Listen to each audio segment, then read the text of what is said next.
Dublin. If the luck of the Irish is on your side, and you find yourself in the infamous city of Dublin, there will be a plethora of things to do and see. Not only is Dublin steeped in wonderful history, culture, and, well, liquor, but the people of Dublin are all fascinating individuals. The locals never fail to put a grin on your face, whether they are telling long-winded stories, singing traditional music, or telling the odd joke here and there to make you chuckle. Day trips and excursions to the mountains or cliffsides are just a bus ride away, and you can see some of the most expansive and breathtaking scenery in all of Ireland, thanks to the city's location on the East Coast. Let's see best places to visit in Dublin. Number 1. Halfpenny Bridge. At least once, every visitor to Dublin should stroll across the Halfpenny Bridge. It's one of the most popular things to do in this town. This historic bridge over the River Liffey was built in 1816 to replace the numerous boats that used to transport people across the river. It got its name from the halfpenny toll that had to be paid to cross it. You can kayak under the bridge with city kayaking for an even more unique and distinctive experience. They provide excursions throughout the year, and if you're lucky, you might get a glimpse of one of Dublin's famous autumn sunsets. If you're really lucky, you might be able to catch one of the Music Under the Bridge excursions, where some of Dublin's top artists perform beneath the bridges as tourists kayak down the Liffey River through the city. Number 2. Dublin Castle. Dublin Castle was built on the site of a Viking settlement in the early 13th century. Parts of a medieval castle have been discovered, together with the ruins of the Vikings' original defenses. The stone-covered embankment, medieval curtain wall, and steps leading down to the original moat have all been maintained for you to witness during your next visit to this historical marvel. The narrative of Dublin Castle is far from over.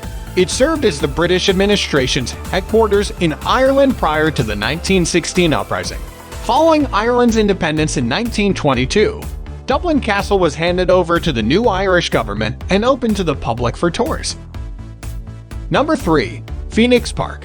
Phoenix Park is more than simply a park. It's a massive walled park, approximately 1,700 acres, located just 2 miles from downtown Dublin.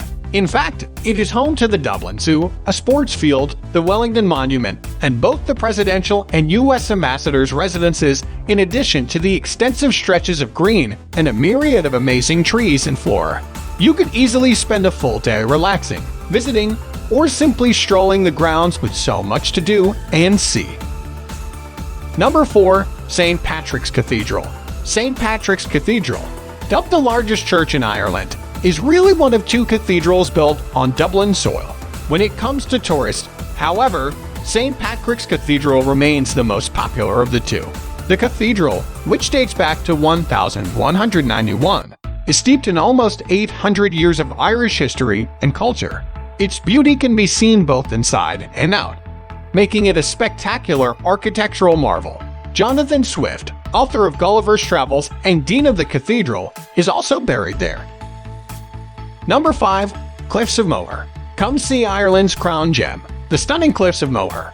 The cliffs are impressive and dramatic in themselves, but it is the overall experience that makes this a wonderful stay.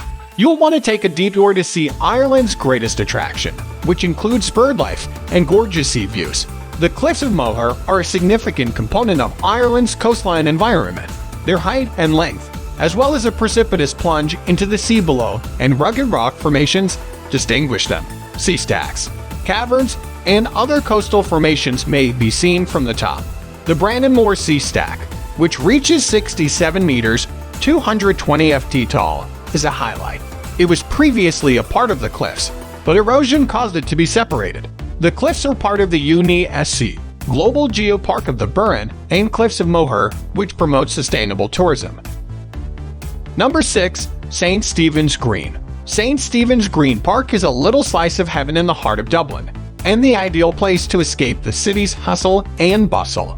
Bring an extra slice of bread for the park's occupants, the ducks, if you're having a picnic near the pond. Stephen's Green has played an important role in Dublin's history for the past 4 centuries. It's difficult to believe that this spot was once a battleground during the 1916 Easter Rising as you stroll through the serene surroundings. During the battle, park groundskeeper James Kearney persuaded both sides to stop fighting for 1 hour each day. Of course, he needed to feed the ducks. Number 7. Grafton Street. On Grafton Street, you never know what you'll discover, but you can always count on a spectacular performance. This free entertainment ranges from traditional Irish music to rock and pop, and is the ideal accompaniment to your Irish vacation. Take a photo while you're there, since you might be listening to a future superstar. Ellen DeGeneres just flew 12-year-old Irish busker Ali Sherlock to Hollywood, claiming she is the next Taylor Swift. Bono, Hozier, The Script, Damien Rice, and Glenn Hansard, to mention a few, have all been known to busk on Grafton Street. Number 8. Samuel Beckett Bridge. If you like classic architecture, the Samuel Beckett Bridge is for you. The architect, Santiago Calatrava, modeled the structure after an Irish harp, with strings suspended from one edge of the River Liffey to the other. You can see right over the bridge to the other side of the river because of its white tint. This bridge, which is visible as you drive out from the airport, serves both vehicle and pedestrian traffic. Take a walk across the bridge to the opposite side of the river for a dinner or a drink. Number 9. Christchurch Cathedral. Consider what life was like in 1030, when Dublin's oldest building first opened its doors. As you climb the spiraling staircase of Christchurch Cathedral, consider the historic events this structure has witnessed, as well as the ancient relics it has amassed. The majestic architecture, the 12th century crypt, and, of course, the ring of the bells that have rung out over the city's medieval center for hundreds of years make Christchurch a must-see in Dublin. Number 10. Howth Cliff Walk. The coastal town of Howth should be first on your list if you're a nature lover looking for a day trip outside of Dublin city core. Some of Dublin's best seafood, weekend markets for the perfect souvenir, and coastal treks with incredible views over the Irish Sea can all be found here. It's simple to get there by bus, or if you rent a car in Ireland. This 2-hour trail offers a panoramic view of Dublin Bay and Howth Harbour on a clear day. The good news is that the Howth Cliff Walk is suited for people of all fitness levels.